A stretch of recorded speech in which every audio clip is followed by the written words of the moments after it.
Hello! Go, Heather! Woo! Uy! Uy! Hey, what's up mga kuya? May pupuntahan tayong birthday at binyag dito sa Tarlac City, and dahil nandito na rin tayo, nag-search kami ng pwede nating i-side trip. Ito yung napili natin, yung KCT, Kart City, Tarlac. Go-kart experience yan mga kuya. Let's go! Perfect na pang side trip at exciting memories para sa pamilya. Swak na swak yan sa KCT or Kart City Tarlac. Pagpasok pa lang ay bubungad na agad sa'yo yung kart track, kaya naman nakaka-excite agad. By the way, hindi lang go-kart experience ang ino-offer nila dito. Meron din silang ino-offer na iba't ibang klase ng entertainment katulad ng billiards and darts na makikita sa game room. Meron pang KTV rooms at may spot din for live music every weekend. May mga known personalities din na nag-guest dito. Perfect na perfect kapag kasama ang barkada. Meron ding restaurant sa trackside. Gandang spot para sa mga kasama. Kitang-kita kayo dito habang nag-go-kart. So tara, subukan na natin.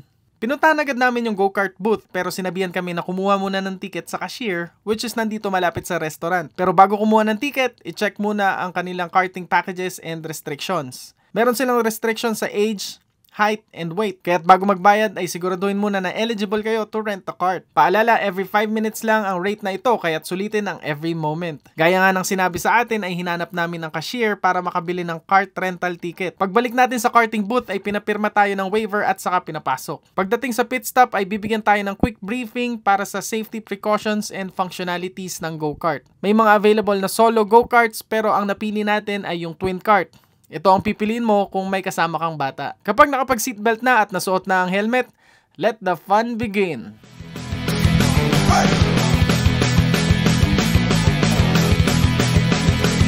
Well, don't give me that. I'm never going back while I'm breathing. Paalala lang sa mga mag-go-kart, medyo mabigat iliko ang steering wheel lalo na kung mabilis ang takbo.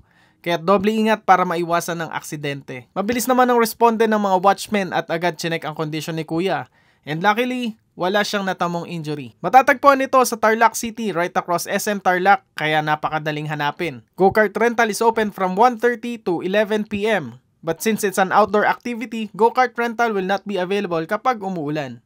Yun lang muna for today's video. This is Jigo. Please follow and share.